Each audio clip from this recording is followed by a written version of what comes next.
like this little dirty little bass line. I don't fucking care. Can we move on to a new segment, please?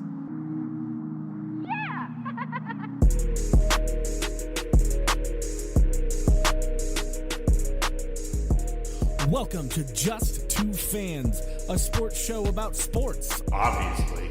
about life, Because sports are life. and about just whatever the hell we feel like talking about. So, let's go.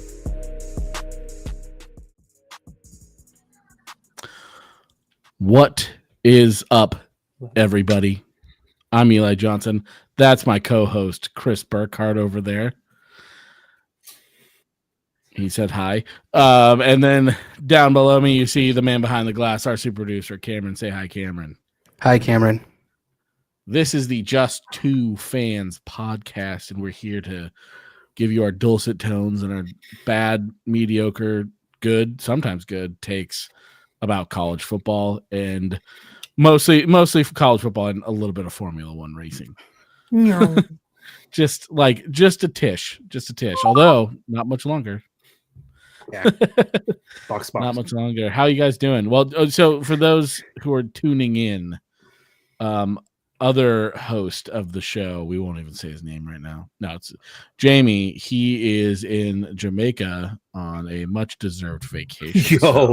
Yo, let's go. So he's doing the right thing right now and relaxing while we're over here talking about college football playoffs and the end of the Formula One season.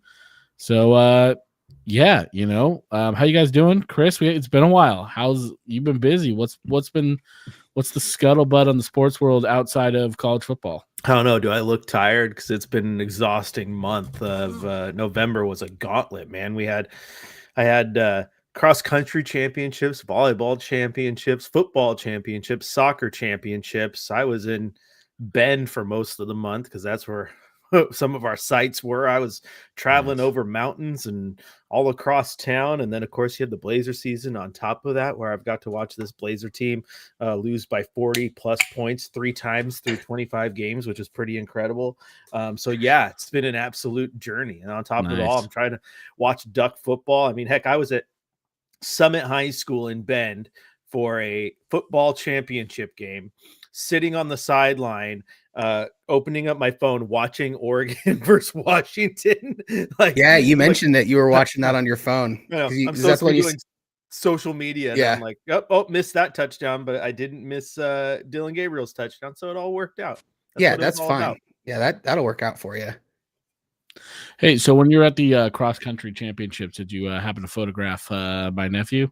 So unfortunately, I did not go to cross country in person this year because the way it fell, it was right. It was on the same day as a volleyball championship. So I was in Bend or Redmond doing volleyball, and then all the people who work for us were sending me all the content. So I was posting. So I was still working cross country, but I didn't work it.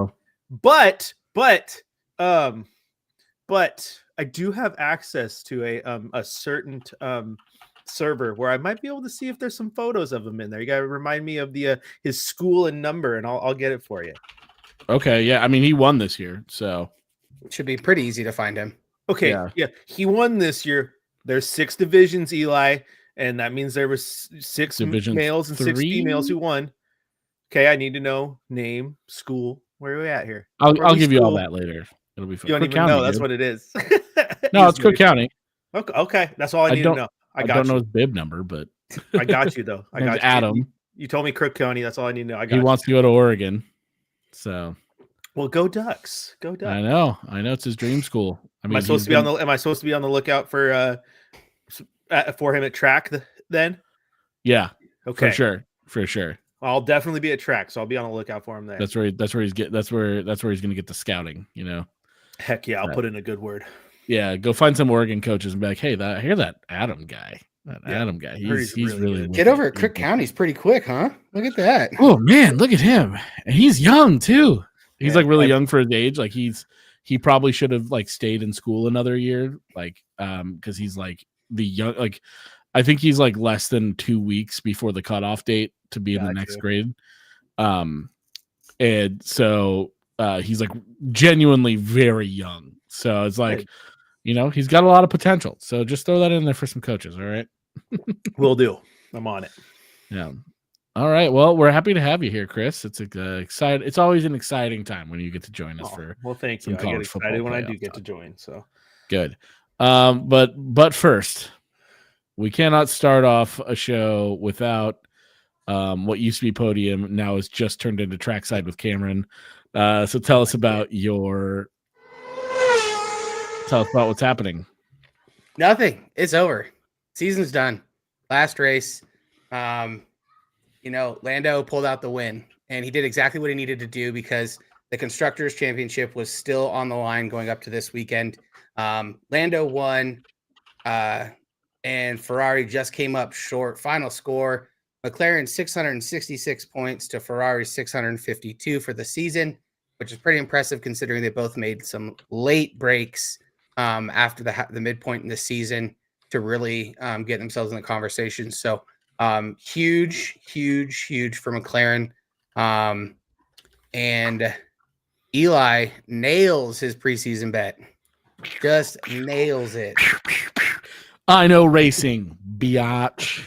He called it. I did.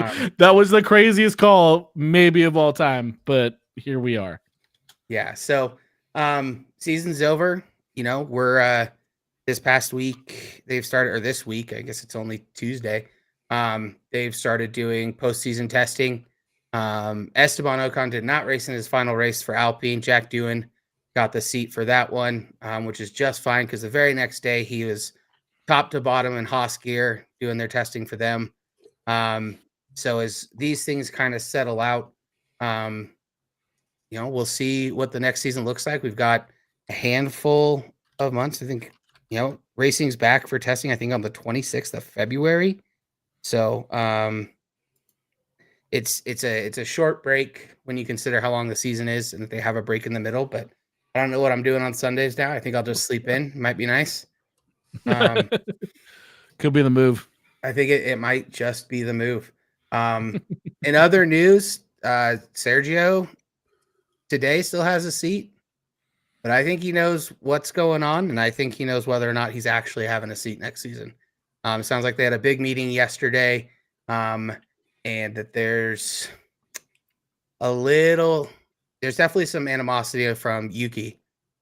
He feels he deserves that. I think he does. Checo has not performed well enough this past season, really in the last couple of seasons, to keep that seat. And Yuki should get it while he's still pretty young and can,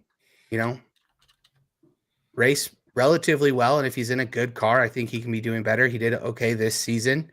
When you consider that he didn't quite get full support, especially when Danny Rick was in. That was definitely kind of the move. And knowing you're the number 2 behind Max Verstappen and in a good car can be, what can make you a good driver, or at least someone that you can count on. I mean, we look at what Valtteri did at Mercedes all those years behind Lewis. He raced his ass off and helped Lewis win championships and also got a few race wins on his own. And I think that's why he's, with the car that Sauber gave him the past couple of years, he's been able to stick around because they know he's a good driver. Scored no points this year, but at no point were we like, yeah, he's bad or he's washed. It's just that was the driver in the spot he was in. So, and this podcast will have zero Bottas hate. Yeah, we won't have any slander for Valtteri. He Not one. is an honorary Australian, an honorary American, and I don't care what your opinions are. Yeah. Because this is our show. You can suck it. This is the Just Two Fans with 4 hosts, not Just Two Fans who listen to the crowd about Formula One. That's not the title of it. It's Just Two Fans with 4 hosts and only one of the 2 fans. No, well, here's the thing. Yeah, well, today is different. Yeah. It is still Just Two Fans because we have 1 professional and 1 producer. That's all right. It's true. So the title remains. Yes, the title remains. So suck on that, boys. Season's over. I think the big takeaway this year is I don't know who the hell's going to win next year. Love that. I think we're going to I could see 8 different winners over the course of the season. We had 6 this year. I think that it's going to be truly a marathon for 2025, going into a very exciting 2026 with Audi taking over Sauber and Cadillac joining the grid. They just finalized their engine terms with Ferrari for 26 to 28. So, yeah, I think next year is going to be a very, very fun season for a lead into a spec change and a grid change. So, great season. Yeah, I did see the stat too, Cam, that first time since 2012 that the top 3 drivers represent 3 different teams. Mm-hmm. Nice. That's Yeah. insanity. It's That's so and sick. yeah, going back that far is crazy when you think about some of the racing we had in the early teens, and then the racing from the early 2000s that got us there. So, Right. gonna be an exciting season. Got a few months to just chill. I'll be watching some other racing throughout there. I mean, we've got. I know the show doesn't really care about NASCAR. We do have one of my favorite races to watch in January, the Rolex 24, which is a sports car race. So we'll talk about that. You know what? It's a sports car race. All right, Eli. Okay. It's kind of like it's a fun little break in like the racing calendar, like for the dead season from Formula One, because you get to watch Mazda Miatas race around the road track at Daytona. Okay, I will give you Miata Racing. Miata Racing Vancouver. is, and then you get sports cars for 24 hours, and we'll be able to see some other cool things. So racing's over for all intents and purposes. Sad for you. Well, no, I mean sad overall, but yeah. I'll pick something Okay. obscure for the next 10 weeks. Don't worry. Yeah, what are we gonna do for trackside? Well, I could do other racing. Yeah, we're gonna talk NASCAR. Didn't you hear? No, I fell asleep. We'll All right. find something else. Yeah, we'll find something else. But now it is time to talk about the greatest sport on planet Earth. That's college football, my guys. Pew, pew, pew, pew, Here we pew, go. Chris, we haven't heard from you in a while. You didn't even make picks for the last 3 weeks. Dude, I've been so busy.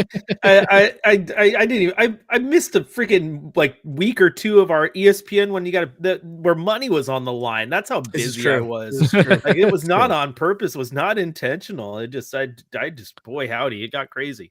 Okay. Well, did you watch college football while you were gone? Well, when you cut out earlier, I was telling Cam how I was covering high school championships on the sideline. When I'm supposed to be on my phone doing social media, I was watching Oregon, Washington. So yeah, I watched some college football. Good. As much Okay. as I Well, could. that's what we need. That's what we need. So last week, championship weekend. None of us did very well. Chris was great. Didn't miss a single one. Didn't get any of them right, but Didn't get any of them right, but he didn't miss any. So there's nothing Yeah, in the loss column I'll for be that honest week. with you. Once we can talk through these, I'll tell you who I would have picked. So I wouldn't have hit. Okay. I know that. All right. Well, the first matchup, I'm just going by our spreadsheet here. Jamie usually goes schedule, but he's not here today. What is he going to do? Kids Right get to now. play while dad's away. We get to Yeah, do whatever we exactly. want. We got Western Kentucky at Jacksonville State. Jacksonville State was a 5-point spread. Cameron and I both picked Western Kentucky because they had just beat them. Yep. The week I thought they'd do it before. 2 weeks in a row. I thought they could do it. You think with an offense like Western Kentucky, you can fly high twice in a row. Can't. Turns out you can't. This was the worst game of the weekend by far. I mean, there were some pretty bad like blowouts, but this one was just bad. It was just bad. Jacksonville State absolutely ran away with it from snap one. Is just you could tell. You could tell immediately Western Kentucky came to lose that game. Yes, they did. Yes, they did. Very, very much so. Other than that, I don't really have much to say about it. Chris, did you watch it? That was one I really didn't care about, but I can fully say that I would have picked Western Kentucky going into that too. So chop that one up as an L. Okay. UNLV at Boise State. Jamie, idiot, picked UNLV. What a dummy. Cameron and I both picked Boise State to win and cover the 4-point spread that was there. Boise State was pretty dominant in this game. I mean, they won 21-7. Score not super indicative to me of how the game went.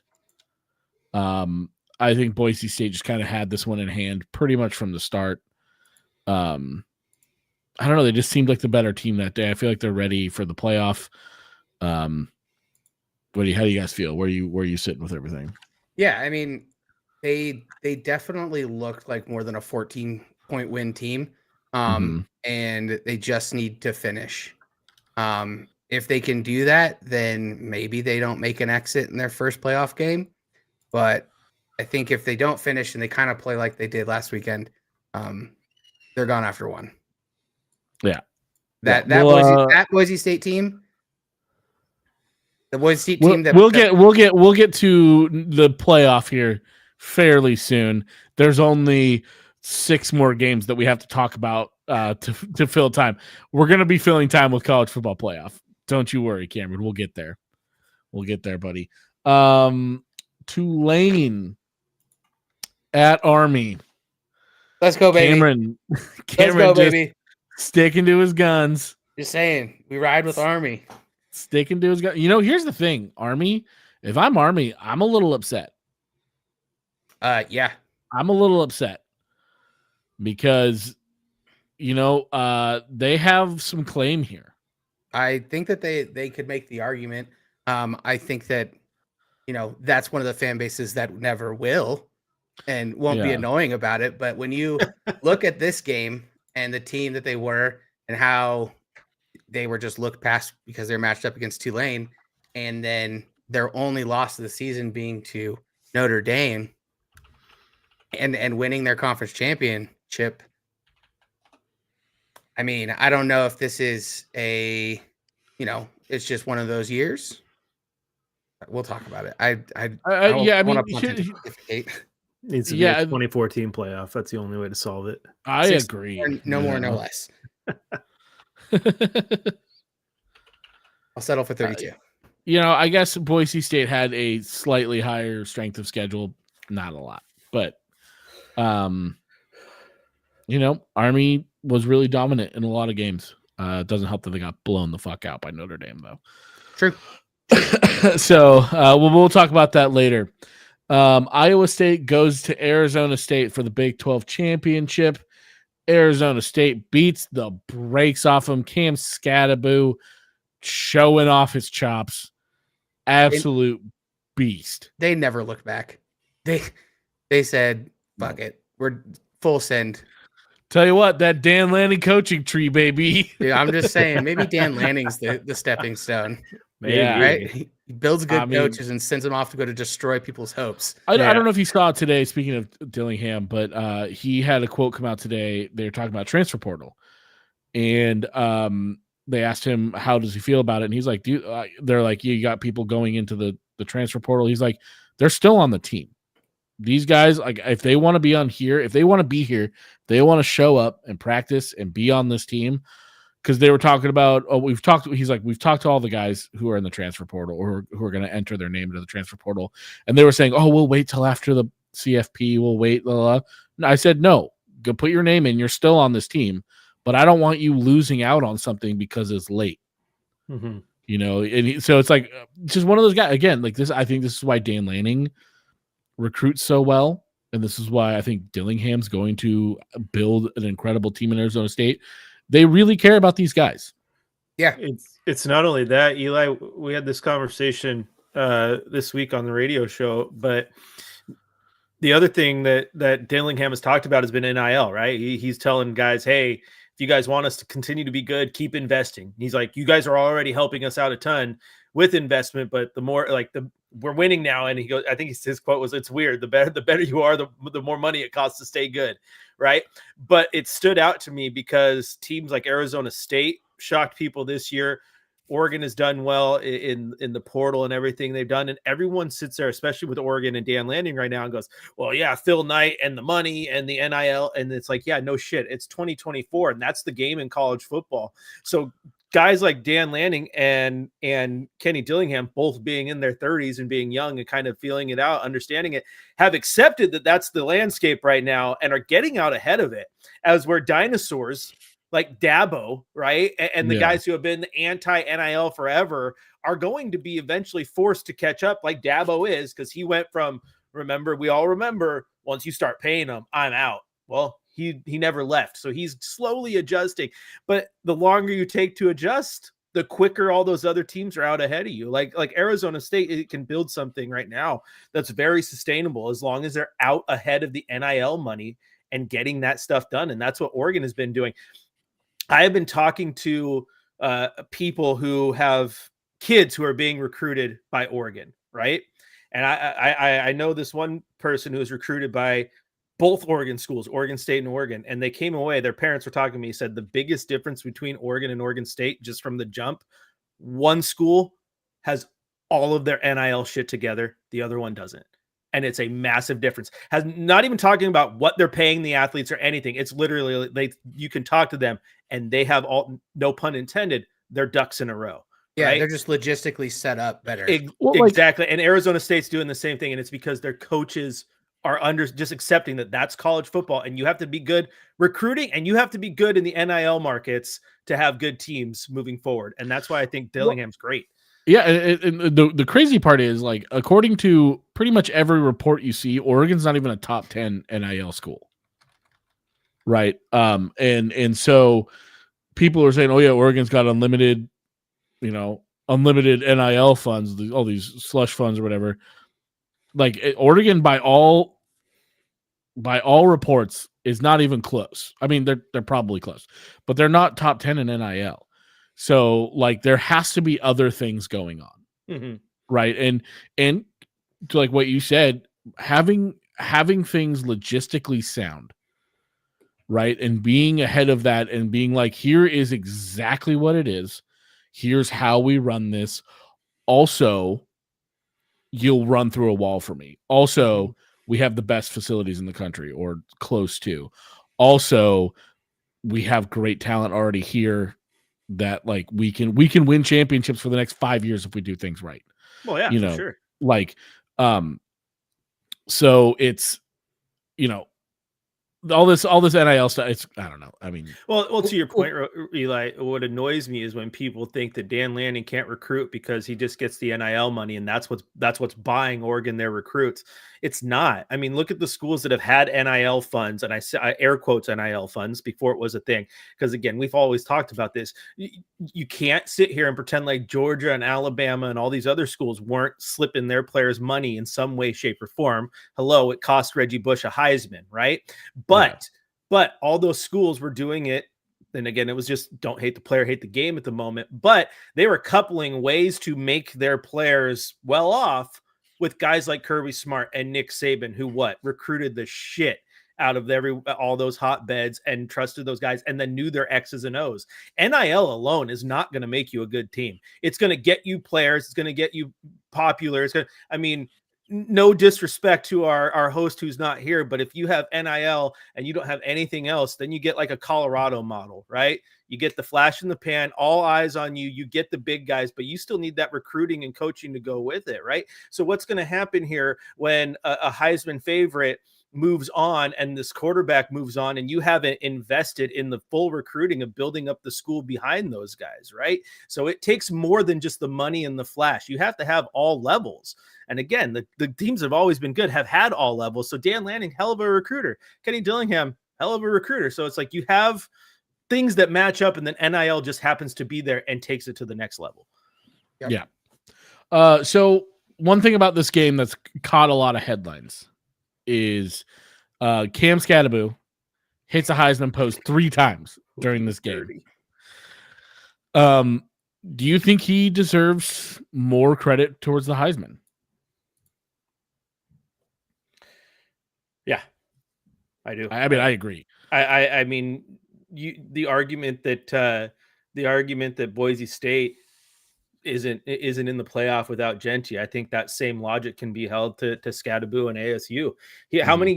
How many games did we watch that he won? That he won those games for him, man. He put him on his back. And having watched a lot of college football, like you nerds out there, I came away this year thinking Scadaboo and Genty were the two best running backs in the country.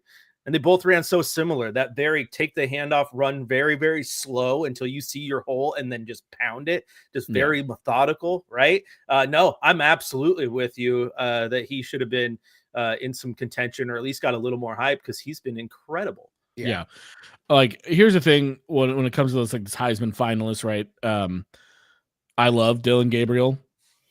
I love him so much. He shouldn't be in this talk. Gotta be honest. I saw a final list. He's been incredible this year. He really has.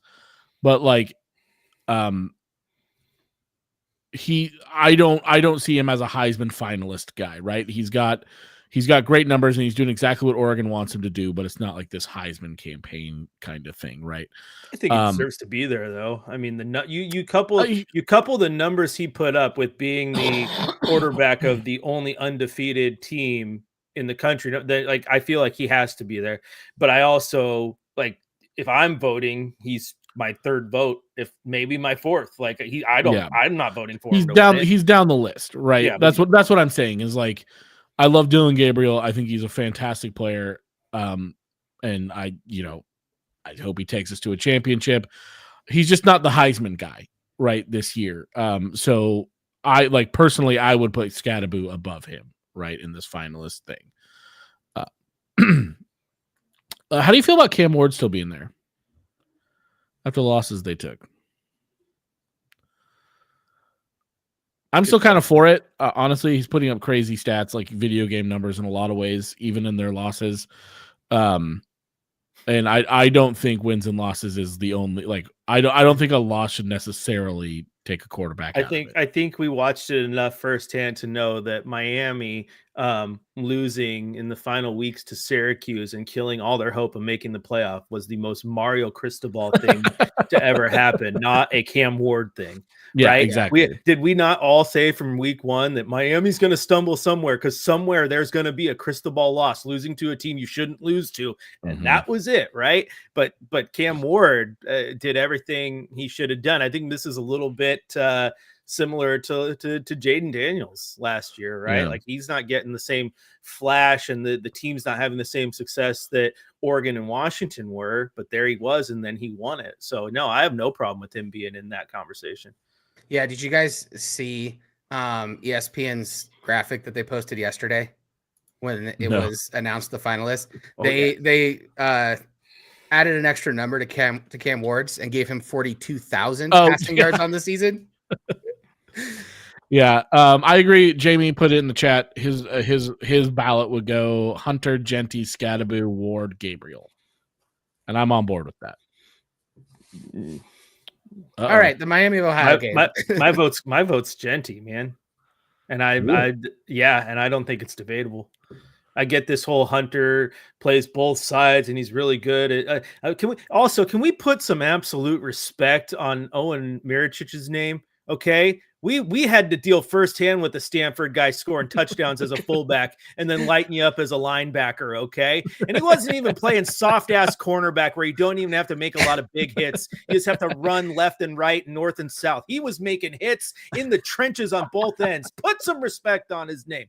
Now, Ashton Genty, though, the biggest knock on him that everyone says is, well, yeah, he plays in the Mountain West. He didn't have to play tough defenses. Well, he played one of the best defenses in the country in Oregon and had a pretty good day against them. Secondly, if the Mountain West defenses were as absolute trash as everyone says they are, someone would have been pressing up against Barry Sanders' rushing record a long time ago. Any one of these backs you give the ball might have had a way. Two Wisconsin backs did it in the last decade. Yeah, but they weren't playing Mountain West defenses. I'm talking about if the Mountain West defenses are as bad as everyone says, then someone from UNLV or Hawaii or what the fuck ever would have had that. But no, Genty is special. The way he runs that ball. And if you take him out of that scenario, you take him out of Boise State, they're not sniffing the playoffs, let alone a first round bye, right? You take Hunter out of Colorado, they're still out of the playoffs like they are right now. So that one matters to me a little bit, and I would give it to Genty myself. Yeah, I mean, my whole thing is like Travis Hunter playing both ways alone is not compelling enough for me to give him the Heisman, right? Playing a lot of snap, like the Duck said on the Pat McAfee show, snaps ain't a stat though, right? Like I don't care about that at all. What I do care about is that he's playing as a top 10 wide receiver and a top 5 cornerback at the same time. That to me is what puts him over the edge, right? If you're playing at a high level on both sides of the ball, it's such a high level on both sides of the ball. That's what makes me think you're the best player in the game, right? The best football player in the game goes to the guy who can do two things at a very high level versus Genty, who is admittedly, here's the thing. We're in a year where 2 people deserve a Heisman and only one person can get it. Yeah, but I can't trust the committee to make the right move because it should have been Michael Penix last year. So agreed. Also, Owen Marichich was a top 1 fullback. Okay, a top 1 fullback. 1 of 1. The only fullback left in college football. Jamie's trying to kick me off the show because he's out here carrying water for the black and gold, and I totally get that. But can we all just come to agreement that it's going to be absolutely phenomenal? That it pretty much feels right that it's we're debating Genty and Hunter because I think it's pretty 50-50. It's one of them. It's not Gabriel. It's not Ward. It's one of those two. And can we just like celebrate for the fact that it's not going to go to a quarterback? Like for once, no, for sure. It's not going to go to a quarterback. That's my biggest gripe with the Heisman, that it's become such a quarterback oriented award. Well, it used to be like the quarterback on the best team. Yeah, like that's kind of who it was, right? So if Hunter wins it, I will be excited because it's not a quarterback. Again, it's a year where we're seeing 2 guys who deserve a Heisman and have Heisman campaign, like truly Heisman worthy campaigns, who you can only give one to. Did you guys see that the Army quarterback only has 1 fewer rushing touchdowns than Genty? And he has 1 more regular season game to play. He will pass him in rushing touchdowns. My favorite Genty stats are when they say it says like the nation's leading rushers, and it's like Genty after contact. And then the next like guy number 2. line. Yeah, the next guy is like 200 yards away. All I gotta say is I have seen both LaMichael James and Jonathan Stewart tweet their support of Ashton Genty, and that's enough for me. All right. We're gonna move off of that insanely that insane rabbit hole we just went down. We're gonna go to Ohio versus Miami of Ohio. Miami, Ohio was the favorite in the game, and they got trounced by the Ohio Bobcats. I didn't watch this game, full disclosure. Didn't really care to watch it. But yeah, Jamie picked that one. So good job, Jamie. So I'm looking at Jamie's picks, and I feel like some of these, like that, the Jacksonville State, the UNLV, those were to try to tie you. Yeah, that's that. Well, no, I picked after he did. He picked against what he knew you'd pick. You guys order the same things at restaurants. You picked the same way. He's just falling back a couple picks. He was going for the toss-ups, and he was. Dude, when I was picking, I legitimately thought about just picking exactly how Jamie does, so he had no chance of beating me. But I didn't. Imagine being drunk and buying tickets to this game and thinking you were getting Ohio versus Miami. You show up and it's not. It's no, I mean, still a game. It was still a game. Yeah, I would have been wrong too. I would have gone favorite, so I would have picked Miami, Ohio in this one. So there you go. Nice. Moving on to Georgia at Texas. Game of the week. Georgia pulls out a victory. Texas snatching defeat out of the jaws of victory. Not really. Quinn Ewers looked like shit. Did. What? I was like seeing like some I can't remember who I was watching. I was seeing some like people talk about, like if you're going into the playoffs, what quarterbacks do you trust? Going into this, and they were like Quinn Ewers, and both of them were like, yeah, we trust Quinn Ewers. Not after that game. Not after both Georgia games. I'm not touching him in a clutch situation like this. Also, Sark. Come on. But yeah, no, Texas chokes it away. Georgia absolutely it wasn't a dominant victory. Georgia loses Carson Beck to injury near the end of the game.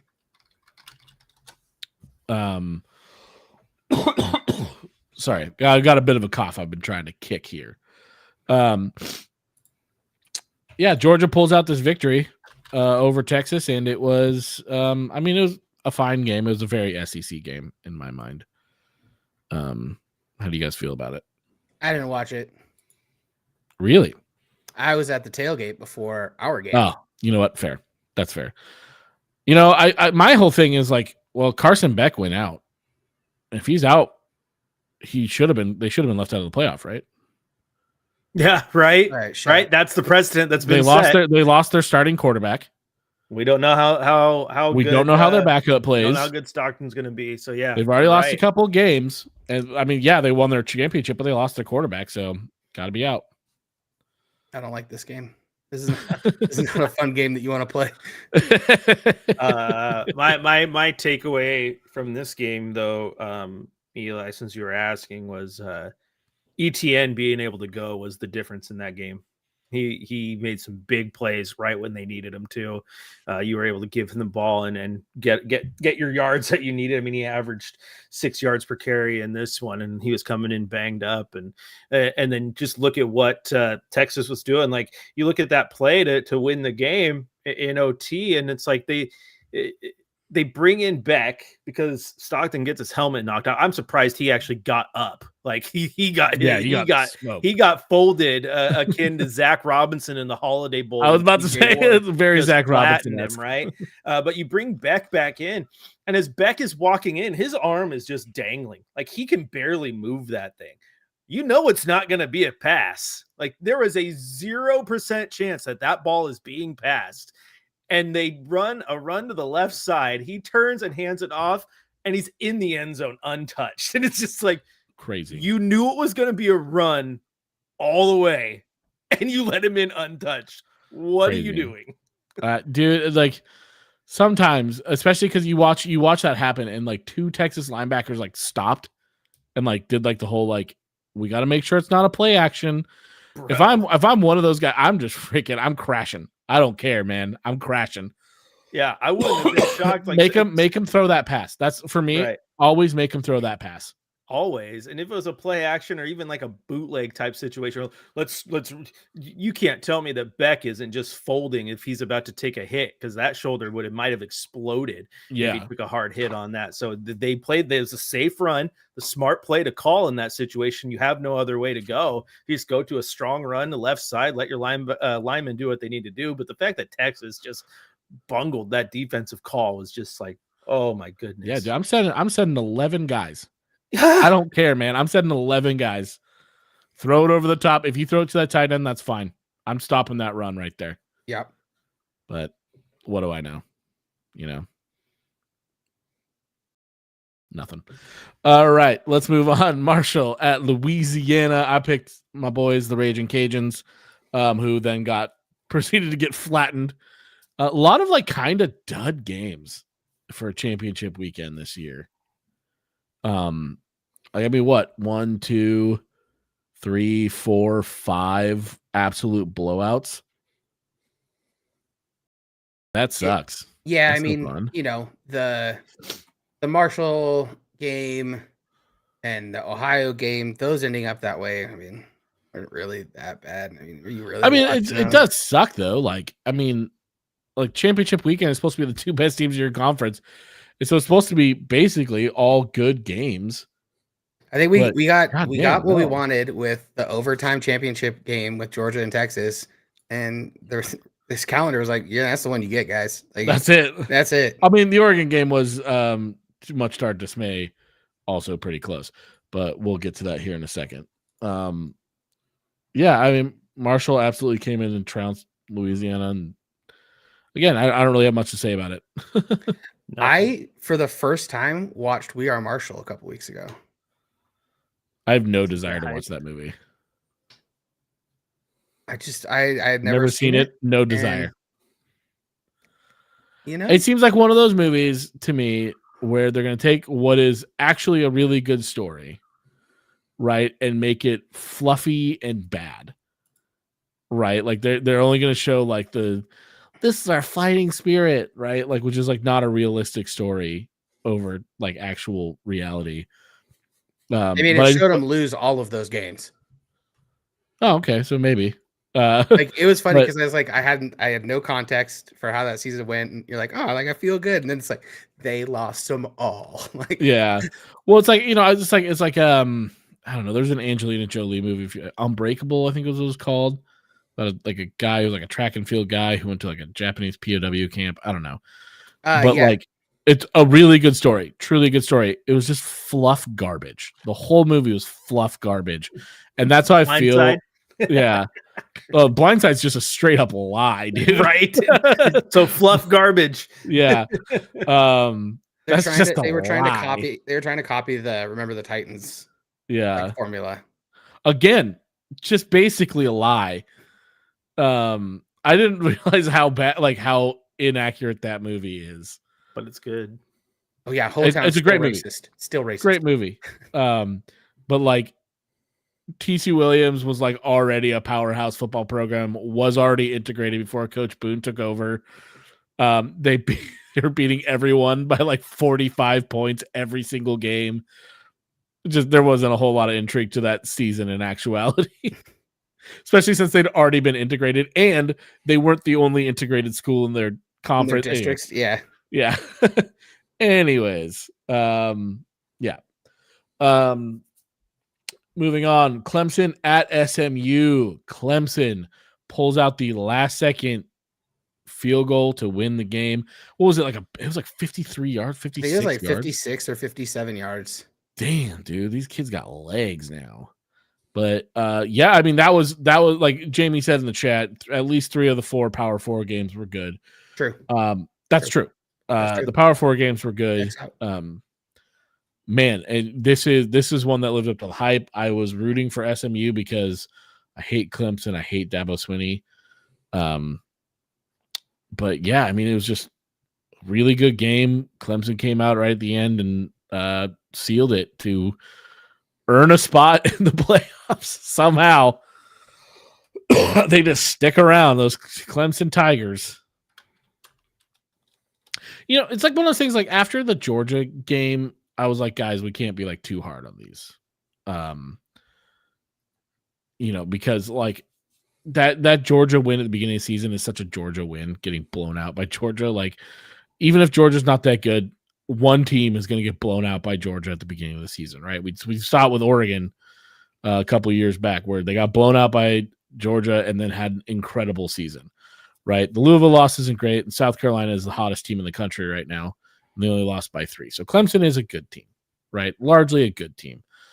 Jamie brings up a good point, though, is, he said it's a rare occasion he was rooting for Clemson to just kick Bama out. And I think the whole world wins. I mean, I agree in large with that, but like, so I was choosing between Bama or Dabo. I don't want either of those guys, right? Like, here's the thing, like with Bama, at least I feel the same thing with Clemson, but like, I don't think Bama should even have been in the conversation to be in the playoff to begin with, but they were going to lose. So I didn't really care that Bama was going to be in there because they weren't going to win it. Like I just don't think there's any way they were going to win it. So I didn't really care, but facts, big facts. But yeah, so Clemson earned their way into the playoff. Just, man, what a weird.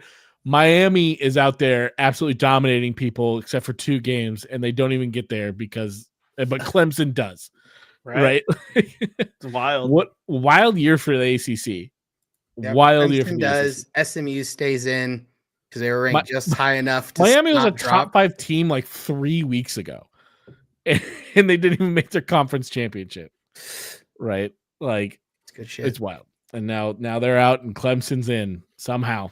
I'm just so glad that as Cameron just alluded to, that SMU stayed in, because my worry going into that was, you're telling me that going into championship weekend, the committee believes SMU is more deserving than Alabama according to those rankings, and if they lose that game, there's a chance they get punished for playing in their championship game.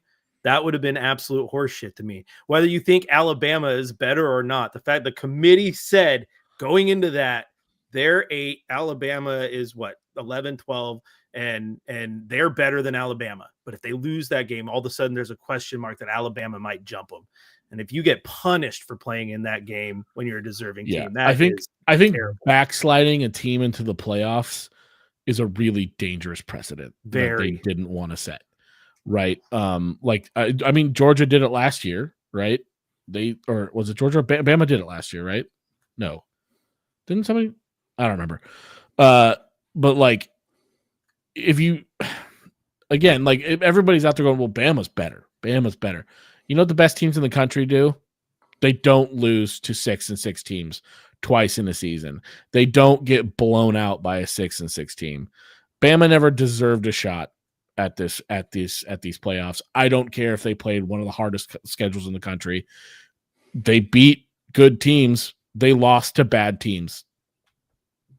Yeah, and I said last week, that this or that conference is garbage. SMU still went 11-1 in their season, in their regular season. Hard to do. And they beat all the teams. They beat all the bad teams, which is more than the SEC could say. Exactly. Like if you lose to the bad teams you're supposed to beat, it doesn't matter who the other person played. If they had a better record than you in their conference, played in their championship, and took it down to the wire with the guys who won. So it's funny when you see the folks saying, well, SEC will just start scheduling cupcake out of conference. No, that's what they've been doing. Well, and they play 4 out of conference cupcakes. Again, what would Bama do differently? Maybe they should schedule more 6-6 teams like Vandy or Oklahoma. Right. They lost to the cupcakes, right? They got their shit rocked by a 6-6 team a week after playing fucking Mercer. Yeah. What are we talking about here? They had a bye week before playing Oklahoma, and they got whooped. Well, that's the thing too. That's where everyone's. What's the incentive to schedule a strong non-conference? Dude, they went undefeated in their non-conference. Yeah, their losses were to SEC teams, bad SEC teams. Yes. Like if they'd gone, one of the teams they lost to Georgia State. Yeah. Like if Bama had gone 8-4 with 8 conference wins, they would have been playing in their conference championship. Yeah. And then they could have won it and gotten into the playoff, regardless of where they were. Yeah. It's SEC bias at its finest. And of course the SEC, like you said, the weekend that Alabama is hosting Mercer, that exact same day, Oregon is on the road at Wisconsin. Yeah.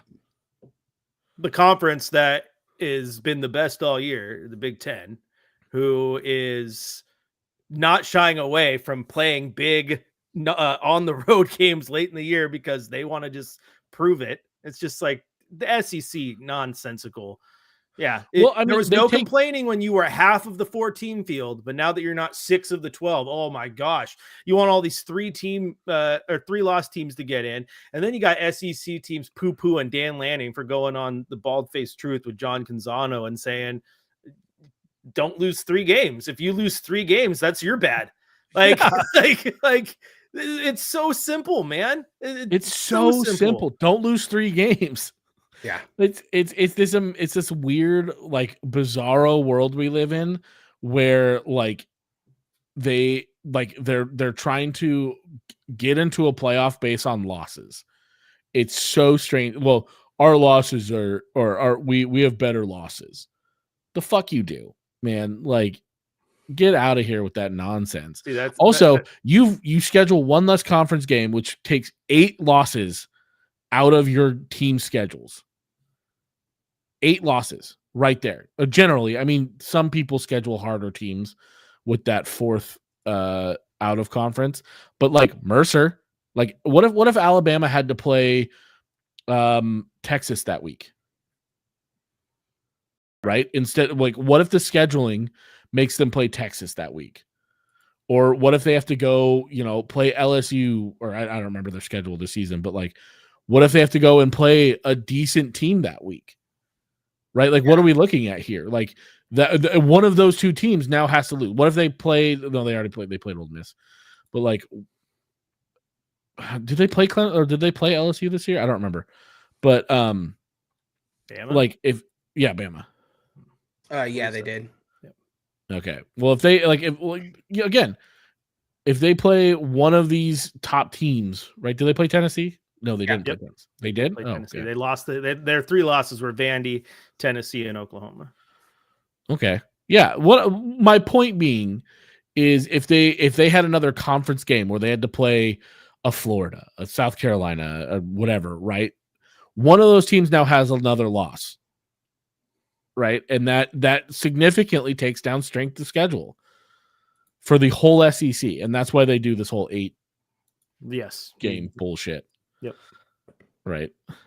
It's not strength of schedule, but like perception of conference. Yeah, like, right. Because now, you're guaranteeing, to your point, you're guaranteeing that every single one of your conference teams half of your teams are going to have one more loss than they would have, because guess what? I'm not losing to Mercer, but if I'm playing, I'm not Florida, losing to Furman. Yeah, if I in the week that I'm playing Mercer and they're playing the Citadel, we're going to schedule each other instead in the second to last week of the year. One of us is taking an L. Yeah, and now our conference looks worse for it. So yeah, I totally get what you're laying down. It's nonsense. Bias It's nonsense. It's nonsense. The fact they get away with it and people still are like, yeah, like Oregon would be 6-6 in the SEC. It's like, no, we have to be like, we don't have to. Oregon is number 1 in the nation right now with wins we don't have to over beat 3 2, of the current. You have to win 2 playoff. conference games to go 6-6. 2. Right. You have to win 2 conference games to become bowl eligible.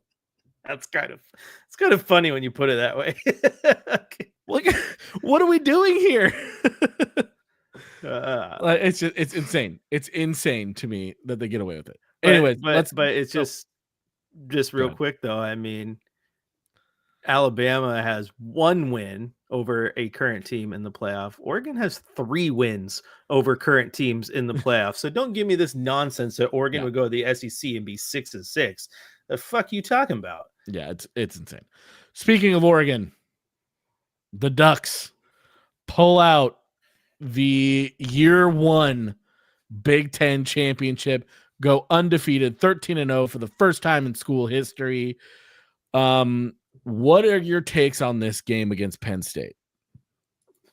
Let's go to the guy who was there. Yeah, Cameron, you go first. The entire game. My man. I was up in the 500 level, walking around the concourse, like just leaning against the fence. I couldn't sit down. With how that game started, I was like, oh boy, it's going to be a long one. Then we got up by 2, and I was like, as long as we keep, they get 1, we get 1, we keep that lead. I've heard a lot, especially from Penn State fans, but when you give up 5 penalties and 4 of them are personal fouls, it doesn't matter what the refs are or are not calling, because they weren't calling anything for both people. This whole ref narrative is it's coping. Right? It absolutely is. I mean, if refs were like, trashed this season across college football. Well, here's the thing. Penn State is, I believe, the most penalized team in the Big Ten. So this should not be a surprise that they got penalized during this game a lot. Also, people like Oregon was holding all game. So was Penn State. I'm sorry. Like every offensive line in the country holds every play. Yeah. Did you just decide to start watching the offensive line? And here's the thing is, like, they talked about all this, like all the, like, this and this and this. Their star tight end shoves off every single route. Fully shoves off every single route. Didn't get called 1 time. So I'm not going to hear any of that stuff. Right. Like, I'm not going to hear, they're holding so much. What? I didn't see it, and they didn't show it really well, but that pass that was called incomplete. That was a bad call. Okay. Because that was a really bad call. They replayed it once. I mean, here's the thing. They still got the first down. Yeah. But they replayed it once, and then the people running in the booth in the stadium were like, we can't do that again. Yeah. We're No, not showing that twice. that was fully a catch. But again, they still got the first down. Yeah. They did. It Like, what, didn't 2 plays change the later? outcome of the game. Yeah. I think that I called it a couple of times where Penn State would drive, they'd get to, within like the 20 or the 18. And I was like, they're going to walk away with 3 points here.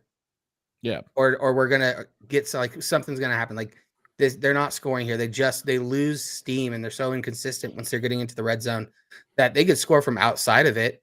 And, their running backs had a day. Oh my God. Just Okay. absolutely had a day. My main takeaway from this game is Penn State brought their A+ game. That is the best Penn State has looked all season by a mile. Oregon brought on offense, I think they brought a B+, A- game. I think they played really well on offense. On defense, they played their first D to F game of the season. Right? Yeah. They looked bad. They looked undisciplined. They looked tired. They didn't show their speed. And so, like, with all that being said, Oregon playing their worst defensive game while Penn State played their best and Oregon still pulls it out. That makes me really confident for these playoffs, right? Because Penn State is a good team, right? So, this game really solidified to me like where this Oregon team is, because if they can we've seen it all season where the defense has absolutely carried the offense in 5-6 games here now. It was about time the offense carried the defense on one, right? That was to get big time. past that 30-point score mark, like hold up or brick wall that we've been facing all season. Yeah. So it was nice to see the offense carry a little bit there. It was concerning seeing Kayvon and not Kayvon. Katron Allen. Oh, Katron Allen and Nick Singleton just absolutely roll. I mean, they had like 8.7 yards a carry. Yeah.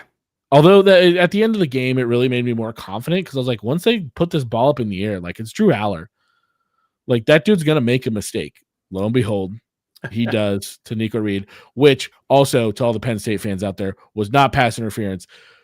Chad Ochocinco said that was textbook defense. And if that dude's not complaining about wide receiver flags, it was not a penalty. I'll tell you what. Yeah, right. If Chad's on your side, you're good. Yeah. No, and I mean, that play, dude, it was electric in there. Just to seal it when it was a fantastic game. I think watching that game too, guys, like the defense did have a bad game, but I think first off, this is what good football teams do, is the ability to have the offense come in and take charge when the defense is playing poorly. And I think it's good for this playoff run that Jeff Schwartz pointed out that 2 of the times that the offense has looked the most crisp in clutch situations this season were against Ohio State and Penn State, 2 of their toughest games. The offense came to play. Now, defensively, I think it was good to have that game because you got to give some credit to Penn State. What they were running and the way they were trying to describe things and confuse Oregon worked. They were running a really, really good scheme. And you look at a lot of those plays that went big, Oregon didn't get beat. It was busted coverages. It was miscommunication as to who was going where, who was covering what part of the field. You had situations where DB thought they had safety help over the top, but there was no safety because, again, communication breakdown. So it wasn't necessarily as much as the offense beating them as much as it was confusing them. And that is, in my opinion, very easy to fix. You watch your film, coach gets in your ear, you fix those things. Yeah. Getting beat is a lot harder to fix. Yeah, you can't work on in 2 weeks. Like you can work on that, and we saw it on those plays, especially on the takeaways. Like the defense was locked in, do everything they were supposed to do. No one was out of position, and they showed we are better. Just I was standing in the wrong spot, and the tight end stuck through. So and one thing is when a team is really hot on a zone run, it is really hard to stop. If a team is hot while running zone, like a zone running scheme, because it's designed to be multiple places. Like you said, Chris, Oregon didn't necessarily get beat. Like Oregon's defensive line was where they should be, right? They were in their gaps playing their assignment. The problem is that the running backs were able to get their reads really quickly, and the offensive line was able to seal off the edge and let a giant hole through for Nick Singleton and Katron Allen, who are both truly like incredible running backs. Yeah. So, yeah, I like a little concerning to see, 8.8 yards a carry. I can guarantee you that Tuioti has that on a shirt this week. 8.8 yards a carry. Guaranteed it's on there for the D line. But, I'm not like super worried about the Ducks after that. I mean, again, Penn State's a good team, right? And, people like, it's weird. I feel like the goalpost gets moved for any team that's not SEC in the number 1 spot. Because if you're not SEC and you're in the 1 spot, you're, according to everyone, the media, everyone else, you have to blow out everyone by 40. Otherwise, you're actually not that good. Yeah. Right. Whereas the SEC, they can have close games every week and be like, oh, no, they're the best team in the country. I don't care that they lost 6 times. They're the best team in the country. Yeah. It's like Georgia after the Georgia Tech game. Like, no, the best team finds a way to win. You're like, wait, what? Like, I mean, they do. They do. But the narrative but changes. like, yeah, Like the you narrative, said, they move the field, they move the goalpost for, oh, but Oregon only beat Ohio State by 1 point at home. Like, come on. I can't Number believe one they team only doesn't do beat that. Wisconsin by 3 on the road. Like, they barely beat the team with the Heisman front runner. Come on. Yeah. Number 1 team in the country doesn't do that. Like, yeah. So, I'm not worried about this team. Penn State's, again, Penn State was number 3 in the country. Ohio State was number 2 in the country. Oregon beat them both. Yep. Right. And And yeah, like they were you close said games, earlier- but it means they were good teams. like you said earlier, they've got 3 wins over teams in the college football playoff. Yeah. Hey, the biggest thing in these games is I thought James Franklin coached a hell of a game, and I think last year we saw it happen, unfortunately, 2 times against Washington, but Dan Lanning got out coached by DeBoer. Mm-hmm. He didn't get out coached in the big games this year. In fact, he out coached Ryan Day so badly they had to change a rule mid-season because he was smart enough to know about it. Yeah. Right. So big kudos to he's Dan cheating, Lanning. Chris. He was cheating. Yeah. Did you guys- Here's the thing. Also, like James Franklin, I think he coached a hell of a game. The crybaby bedwetter shit in his media conference, his press conference. Oh, without a doubt. I mean, he's trying to save his job, is what it is, because he has the whole he has the big game thing going against him. So him being like, well, the refs and all this stuff, and then the band playing in the background. band Marching playing band was playing in the background chef's and then kiss. seeing their video was Yeah. fantastic. Knowing I that haven't James seen Franklin's their on the other side of video. that Oh wall, my just gosh. like complaining about it. I Yeah. laughed at that. I laughed at that. I don't know if you guys saw it. I can't remember where I put it. I'm using Blue Sky and Twitter now. I don't know where I send my posts anymore. The life of a social media man. But I commented on that because it was so funny, because he's like, this is a JV setup. And then, of course, you Penn State fan probably pissed off that the band's right there. I'm like, some of you have never been to a media availability, and it shows.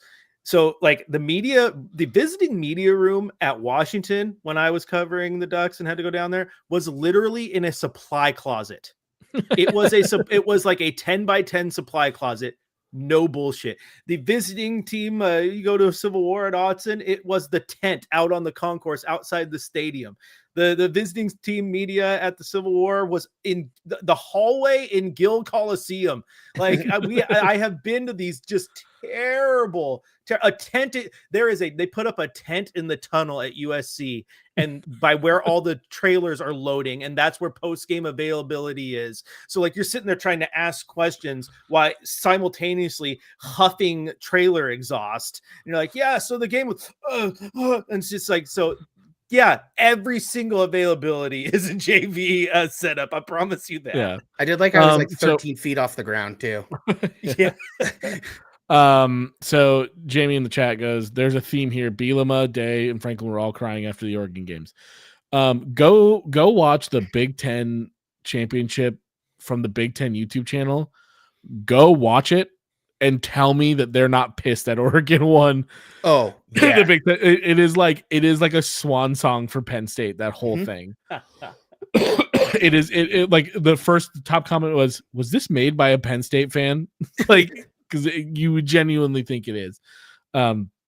No, Oregon. I mean, I think everybody's pissed that Oregon's coming through and just absolutely running the Big Ten. I mean, Fuck him. well, yeah. Get wrecked, nerds. Yeah. You don't like it, fucking win. Be Yeah. better. We don't have to waste a whole lot of time on it, but I'm surprised we got this far into this game and no one has talked about Kenyon Sadiq yet. Oh boy, my have a God, breakout dude. game, my friend. Mm-hmm. The funny part is, like, through the whole game, he really didn't have that break of a game, right? He had 2 touchdowns very early on, and then was Big pretty plays when you quiet needed 'em, after though. that. But you I made mean, the big plays when you here's the needed 'em. thing. Here's the thing about Kenyon Sadiq. He's going to be an absolute stud. And he may not be the guy who you hear his name a lot. You probably won't hear his name as much as like T Ferg this year. And it's not because he's not incredible. It's because he's also an insane blocker. He is an insane blocker. And so you like, they probably are going to utilize him more in the run game and blocking. We saw that hurdle. Mhm. It was one of the best hurdles I've ever seen. You know, He- he, but you know, I- he- Completely cleared him. Just yeah, didn't you know, touch he- him at he- all. you know who he reminds me a little bit of, and I'm Nick not Harbor? upset by this at all, huh? Nick Harbor over at South Carolina. No, look, got a little bit of Ed Dixon in him. A little bit. I think he's more athletic too. I think he is, but the way Ed Dixon would catch a ball and then surprise people with his athleticism, Yeah, true. like, I mean, he's got a little bit of that in there. Back in the day, Tim Day was really good at that too. So Yeah. there's No, some I guys- love seeing Kenyon Sadiq get some time, Yeah. get some moments, because he's going to be a stud for this team for the next couple of years. Agreed. So that's it for championship weekend. Our best bets, Jamie had Oregon at -3.5. He won. I had Arizona State at -2. I won, which ended the season. Jamie 7-9, Eli 10-6 on best bets. Cameron 15-17. We got you, buddy. We did it. You guys took all damn season to do it too. No, Jamie took all hedged- damn season. I to do hedged it. on this one as well. This Yeah. one I knew. This was a 2-play parlay, and your boy got it. guys, I'm looking. Sorry, I gotta. Season long count. No, keep going. I'll sidetrack okay. you in a second. Season long count so far is Jamie says we still have bowl games. Season long counts. You just enjoy Jamaica and leave us to run this show, okay? Jamie ends the season at 220-81 in the regular season. I win the regular season at 221-80.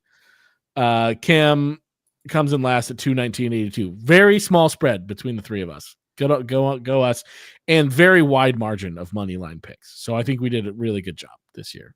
We did a good job picking compared to last year. Last year we couldn't pick games for shit, and this year in a very chaotic season, we did really well. Yeah, we still did pretty good. But yeah, Jamie crushed the spread this year. Yeah, against the spread, Jamie comes in first, absolutely murders the spread. By murders, I mean he won by 10, 153, 143, and 5. Cameron comes in second at 148, 147, and 6, and I tied the spread exactly at 147, 147, 7. Chris ends the season money line 159 and 67, and 114 and 112. So you beat the spread too, Chris. Congratulations. It's pretty good. Pretty good. Yeah. So sidetrack me. Let's hear it. Oh my god! So you guys see this clip that started circling with Mark Gastineau and Brett Favre? Oh yeah. Okay, which is just like, oh my gosh, cry over spilt milk. That was like 1999 or some shit like that. Yeah. Anyway, Brett Favre sent out a tweet this afternoon. So I want to clear the air on the footage release showing a small dust up between myself and Mark Gastineau. And he goes on to just do this giant thread. Well, Terrell Owens quote tweeted it about a half hour ago saying, "Hey, while you're clear the air on the misappropriation of funds you were pocketing." Bodied him. Absolutely destroys him. T.O. bodied him, dude. Good, dude. Fuck Brett Favre. I just saw Dude's a that. piece of shit. That is hilarious. Like, Yeah. I like that's one of, like, to me that was a guy who's clinging on to his peak in life, yelling at a guy who's a piece of shit. I couldn't care less about that. Yeah. really similar how he and Aaron Rodgers both do the Packers to the Jets and then just stink it up. Like Aaron Rodgers is going to play for the Minnesota Vikings next year. You just watch. Like, dude, he might. No, Sam Darnold's crushing it. Sam though. Darnold's doing really well, so no. So no. They found their starter, an old Darny, dude. Anyway, Sam the NFL Darnold. sucks. Back to college football. Old Sam Darnold. This week, we get a little fun with the Army-Navy game. It's actually not that fun for us to pick because we all picked Army because they're going to crush Navy. Gonna crush them. Army's really good this year. Navy's decent. I think it's going to be a fun game, but I think Army's going to crush them still. Yeah, I did chuckle at our little spreadsheet here when I was going through it. Because Cam put a giant USA in it. Cam took the time to cell shade it to just put USA across the bottom. Like, well played. It's all evenly I spaced didn't even too. scroll up to see that there was an option to make a pick. I just thought at first, I was like, hey, it's Army, it's Navy, USA wins. Like, oh, yeah, because the page spawns like halfway down and to the right. Yeah. Yeah, no, Army's a 6.5 point favorite. I got them by 14. I think that's about right. 14-21, honestly. Yeah, where are they playing this? They're playing this in Maryland, Landover at Northwest Stadium. But should be a game.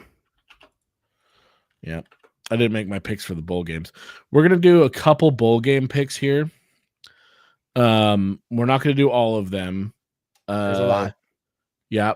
So we're just going to do the ones until next week. So Jamie, you can pick along with us since you're in the chat, and Cameron can put his. Jamie's got the spreadsheet up. Jamie's from Jamaica. Put it in his picks right now. My Jamie man. heard we were picking. He's like, I'm not missing out. I'm getting this stuff in. I'll start us off. He's listening to Marley and making picks. I love it. Yeah. So game 1, first bowl game, Jackson State at South Carolina State. Jackson State is a 1-point favorite. I'm going Jackson State. Jackson both State. Ways. I got Jackson State both ways. Jamie does as well. I'm going against the grain. Good. South Carolina State. Chris is making picks this week, so you know. I don't want to order the same food as Eli. Fair. Smart. South Alabama at Western Michigan. USA, the University of South Alabama is a 7-point favorite. I'm going South Alabama both ways. I think this is a 14 point game right here. Yeah, looks like we all got South Alabama across the board. Then first bowl game with a ranked team, number 25 Memphis at West Virginia. Memphis is a 3-point favorite. I'm going West Virginia. West Virginia. I'm going. They're going to end the season on a high note. They've shown flashes this year of being pretty good. Mm-hmm. They just haven't really put one together. I think, a little bit of notice, a little bit of time. I think they can pull one out. Gotcha. I got Memphis and Jamie. Whoa, does as well. hold on. I don't know if have you paid attention to your brother in the chat? The actual fuck? So, for those of you who don't know, Helmet in the chat just put, Sam, he put, I know I'm an Army brat, but go Navy. What in the world? No, this is the year that Army is good. Why aren't you rooting for them? No, we're timing him out for 600 seconds. Fuck that kid. The wife's asleep, so Jamie's making his picks. That's why he's all right. We love that. He's timed it's out. called dedication. Look it up. Another outburst like that, Sam, you're gonna get banned. And I don't know how to unban. Cool. Wild talk. So, what do you guys got in that game? I got Memphis. Okay, Memphis did look really good. Yeah, and Jamie's got Memphis as well. Chris, yeah, this is a weird, hard pick, but I'm going Memphis. Going Memphis. You guys been paying attention though that the rumor mill churning with Rich Rod possibly going back to West Virginia? Really? That's been the rumor the last 24 hours. Wow. That's a name I haven't heard in a while. Oh, Rich Rod. What a Good weird old guy. Rich Rod. Hey Next man, game- he's a stud. Next game up, we got Western Kentucky at James Madison. James Madison is a 7.5-point favorite, so the biggest spread in the first 5 games. What do you got, Eli? I'm going JMU. Western Kentucky burned me last week. Yeah, Going JMU. yeah. It's like we got James Madison across the board. You know, these early bowl games are generally not that much of a toss-up. No, Although the spreads would say otherwise, but I don't know. and then rounding out the first 5 games, California at number 24, UNLV, who just lost in their conference championship to Boise State. California is a 4-point favorite. What's everybody Cal. got? Cal? Cal. I got Cal as well. Jamie took Cal on the money line, but UNLV on the spread. So you think it's going to be close? All right. I like that. I like that pick. Jamie, you thinking like a 1-2 point game? Something right down to the end? Last second field goal. Last second field goal? I like I it. like it. Yeah. I like it. Well, it'll be fun. Yeah, he says field goal. All right, Yep. let's jump over. We've made our picks for those bowl games. Let's talk about the playoffs. Playoffs. You need that. You beat me to You it. need you that. ass. Yeah. The upcoming playoffs. So, what we have right now sitting here, according to the College Football Playoff Committee, number 1 seed, Oregon. Number 2 seed, Georgia. Number 3 seed, Mountain West champion, Boise State. Number 4 seed, Big 12, Pac-12 champion, Arizona Big State. Pac-12.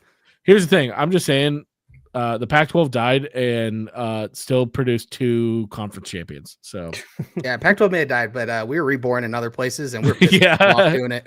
Hey, and one of the future Pac-12 teams also has a first round bye. So 3 of the 4 teams with a bye are former or future Pac-12. yeah.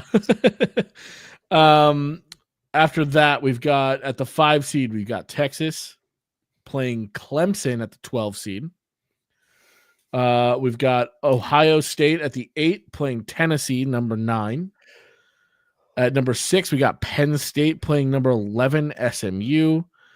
And at number 7, we got Notre Dame playing Indiana. What is your initial reaction to this bracket? I like ours better. I like your guys' is better. I agree. I think we did a better job. Yeah. I initial is, I mean, I like it. It's a good crop of teams.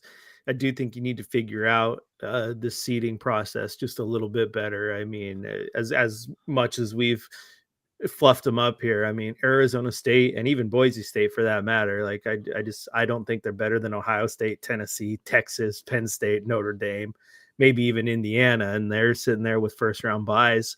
And so that's a little weird. And then of course the one that's getting all the conversation right now is the number 1 seed having to run the hardest gauntlet to the championship game is not kind of how Oregon plays the rest, presumably will play the 3 best odds to win the national championship. Exactly. And that's pretty wild. That's where, if Georgia gets in, they're going to take on Notre Dame, Indiana, which is fine. And then, winner of likely Penn State, Boise State, but that's definitely not a harder road than the potential of Ohio State, Texas, Yeah. So, it's a weird setup. It's funny because people kept being like, oh, that 5 seed is going to be a problem. That 5 seed is going to be a problem. The 6 seed ended up having the best path, right? Yeah. SMU to Boise State, both good teams. Here's the thing. There's no easy path right now. I don't think. Yeah, this isn't like if you look at versus hardest, yeah, pure ease. Because if you look at like Texas's route, they go through Clemson and then they go through a really hot Arizona State team. Like, here's the thing. Like, yeah, maybe you look at the 4th best conference champion and you go, they're not that great. I think Arizona State is. I don't want to play them right now. I think they're the hottest team in college football. It's either them or South Carolina, right? Like you've got this team just absolutely rolling right now.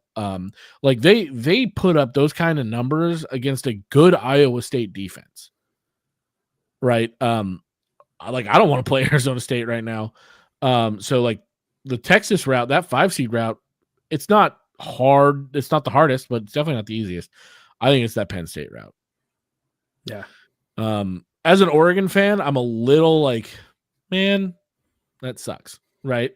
Sitting here being like, okay, we're looking down the barrel of Tennessee or Ohio State. One, I hope it's Tennessee.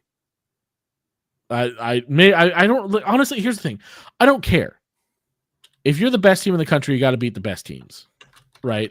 I think Dan Lanning has that mindset of you got to beat the best teams to be the best team. Bro, he ain't dodging no one. Yeah, like he doesn't want I mean, he probably wants a little bit of an easy schedule, but like he doesn't have a problem fighting for a championship, right? I think the Ducks match up better against Tennessee is why I would rather have Tennessee. And we've seen Nico Iamaleava have some pretty rough games, and against a defense like Oregon, I like the chances there. And I think it's really hard to beat a good team twice in a season. So Ohio State game scares me. Although Ohio State's playing less good down the stretch. So Turns out. We want to go through your guys' brackets? yeah, let's go through our brackets here. All right. Do you want to act as Jamie? Sure. I guess we can't. It doesn't really matter, but Doesn't really matter. But yeah, I'll kick it off. I'll talk for Jamie. So starting off, Jamie, in the top 12 at 12, he's got Smoo. Shmoo. In the 12 seed, he's got Smoo. In my number 12, I have Miami still, which puts them at the 12. No, it does not. Oh no, it doesn't. Sorry. Remember, I they're texted out. you about this. Yeah. That's right. It puts Clemson in there because they are lower. I straight up told Cameron, I was like, I ain't ranking Clemson in the top 12. They're not a top 12 team. Yep. They just But get they there 'cause won, they so they're auto bid in. So they are the 12. That's right. Yeah. That's right. Yeah, because I got it. I was like, wait a minute. All right, I got to text him. I ain't make sure. ranking Clemson. We've had that. several weeks where you and I have had Clemson's like- miscommunication. So. And Clemson's not even like Clemson might be like 16 on my list right now. Yeah. No, but they won, so they're in. Yeah. At the 11 seed, Jamie's got Clemson. Both ways. Okay. At my 11 seed is Tennessee, which also keeps them at the 11 seed. Again, I've seen them look good. I've seen them look terrible. So I don't really know what to do with them. So I'm just going to kind of keep them around where they've been. Yeah. I think that's fair. 10, Jamie's got Boise State. Puts them up at the 4 seed. It's wild. This format's Conference crazy. championship. My number 10, I have Smoot, which puts them at the 10 spot. At the 10 spot. Number 9, Jamie's got Arizona State. That slots them in at the 3 seed on the bracket. Again, wild format, man. Every time we go through it, it's just like, Yeah. what? What? Weird. Okay. At my 9, I have Boise State, close to Jamie's. What I saw out of them this last week is I think they're getting back on track from their struggles. That being said, I think they still struggle in a playoff. But it puts them at the 4. 4 seed. In the 8 spot, Jamie's got Tennessee. Slides them into the 10 in the bracket. Nice. At my 8, I have Indiana, which puts them at the 9 spot. Yes, sir. Indiana's been one of those teams. Just kind of hanging around. They're just there. I mean, they didn't do anything. They were idle this week, so I'm not going to move them around a whole lot. Yeah. At 7, Jamie's got Indiana, which puts them at the 9 seed as well. All right. At number 7, I've got Arizona State. They took a pretty big jump this week. I think they were at 11 last week or 12. But man, they look good. Kenny Dillingham's got them flying right now. That puts them at the 3 seed for me. At 6, Jamie's got Penn State, which slides them into the 8 spot in the bracket. Okay. At 6, I have Ohio State, which puts them at 8. At 5, Jamie's got Ohio State, so pretty close, which slides them into the 7. Yep. At 5, I have Penn State. So we just flopped them. I'm putting some respect on the conference championship game. Yeah. Yeah.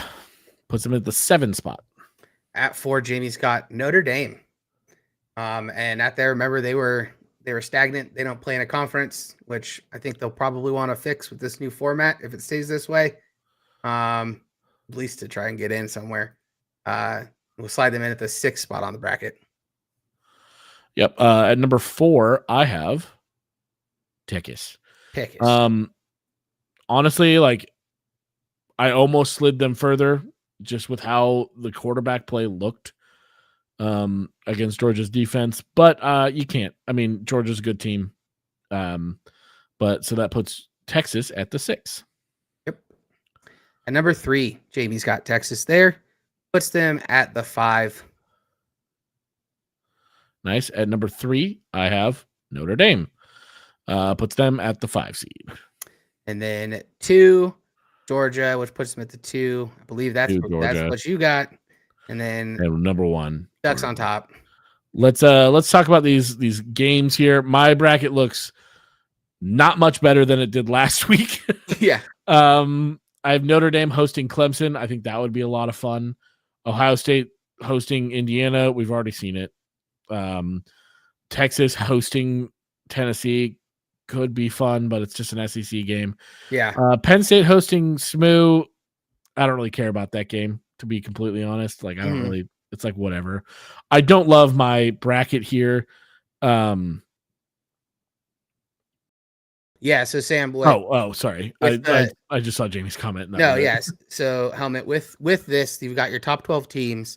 And like Jamie said, with the top 4 ranked conference champions getting those 1 through 4 seeds in the bracket, and then it all kind of filters through there. So if you've got a number 9 ranked based on whatever criteria the committee's using, but they're a conference champion, then they get up to the 4 seed because it's So just to put it out here, more like Texas may be way better than Boise State.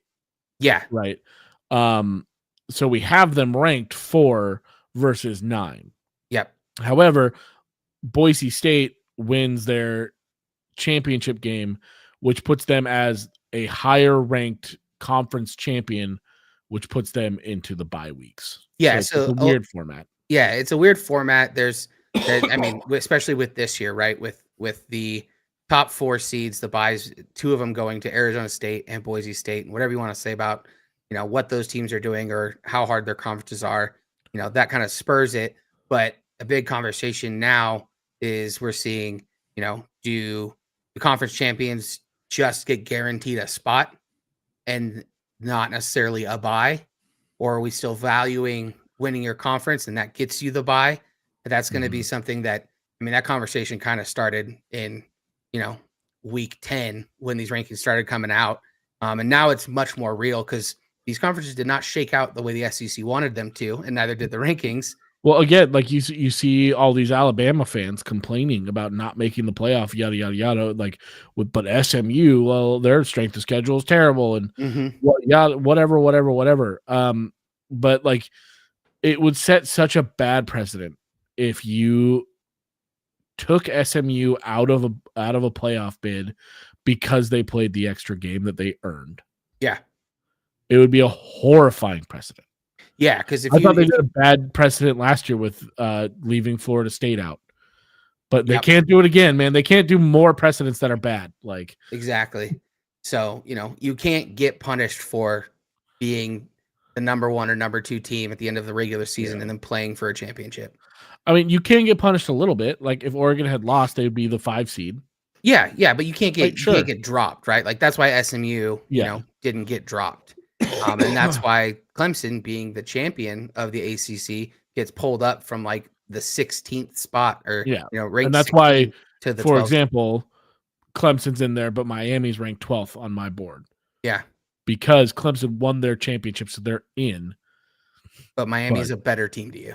Yeah, exactly. So and it's we'll hear that, and then the other biggest thing that I think most people are kind of touting, it's just that Oregon's the guinea pig this year, is reseeding after the first round.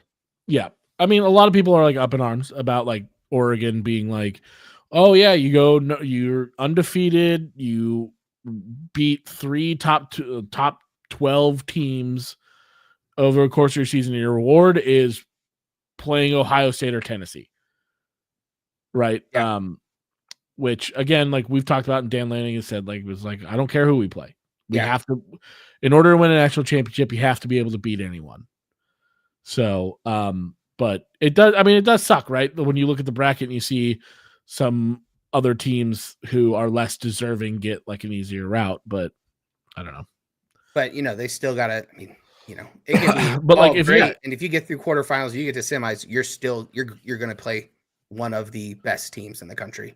Yeah, but like if they reseeded, right?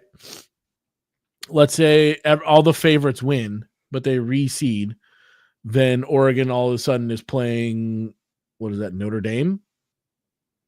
If all the favorites win, no, they would still play Ohio State or Tennessee. Yeah, they would still 8 and 9. Yeah, so it's very much like if an SMU or a Clemson somehow wins their first game, then that should be who the number 1 team plays, and then you reseed from there.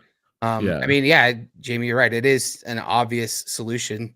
The NFL does it, and they've been doing playoffs forever. Yeah.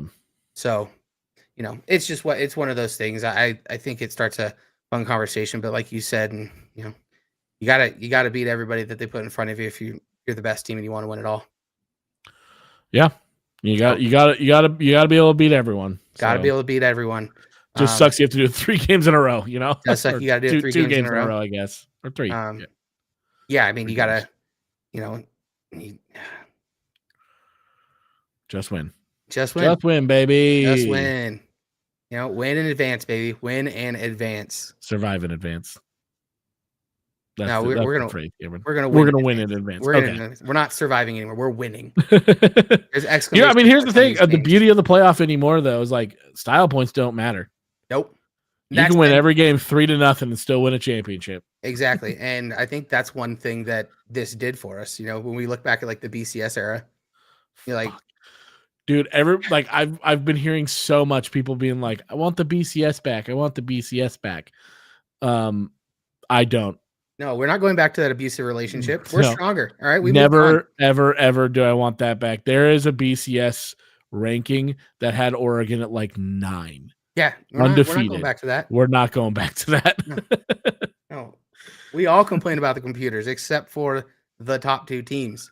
That gave us the Alabama Notre Dame national championship. Well, that's like my whole point is like the BCS still didn't give us the 2 best teams.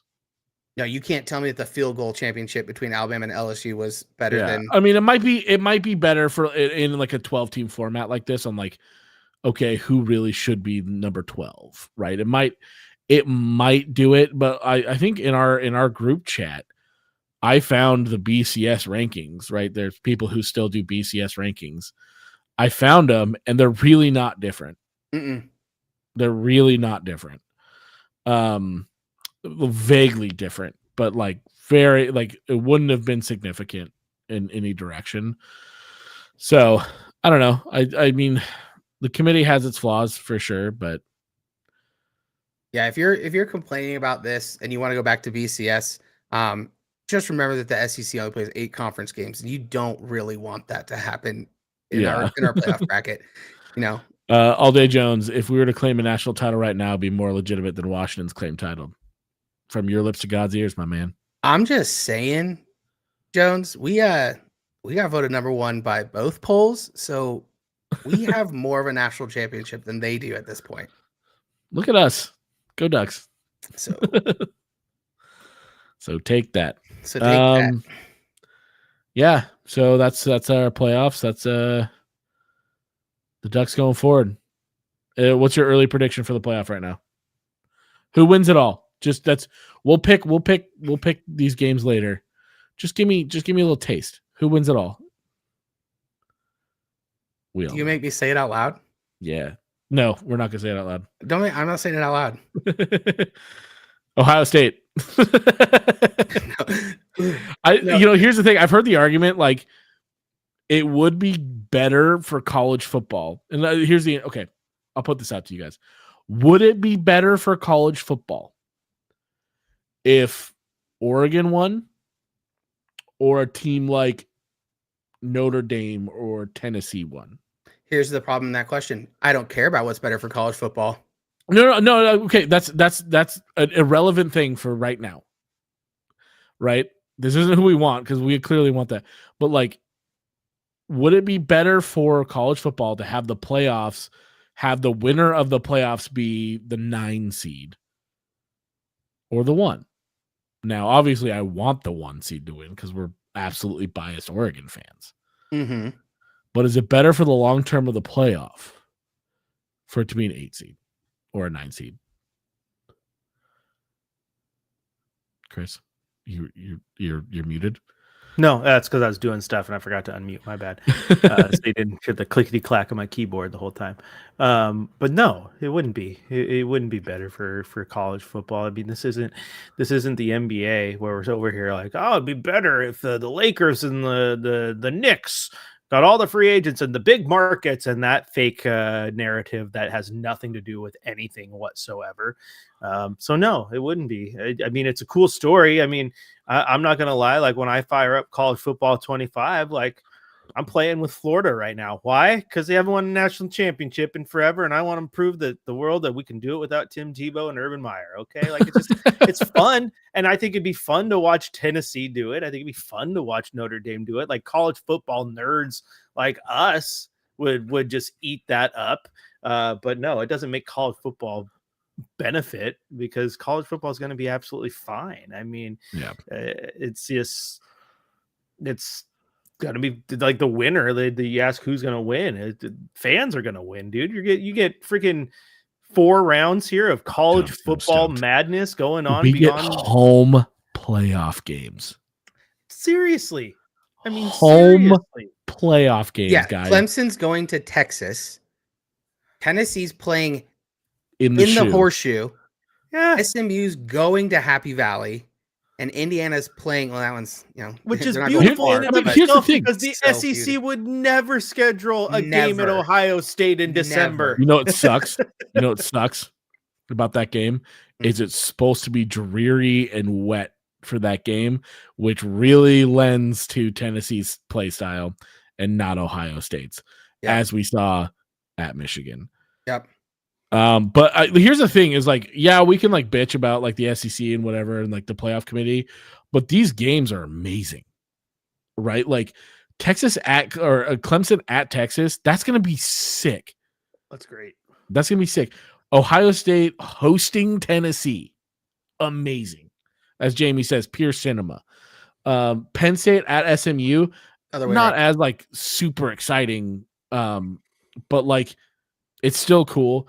And Notre Dame at Indiana, these schools are like what, 100 miles apart? Seriously. One of those schools is named Indiana. The other school is Indiana's Indiana, like state school, right? Yeah. Like, I mean, this is sick. Yeah. Like that's gonna be a sick game. It's a brand new, like a new good team, an excited fan base versus the old guard of Indiana. Like hell yeah, man. The storyline's there. It writes itself.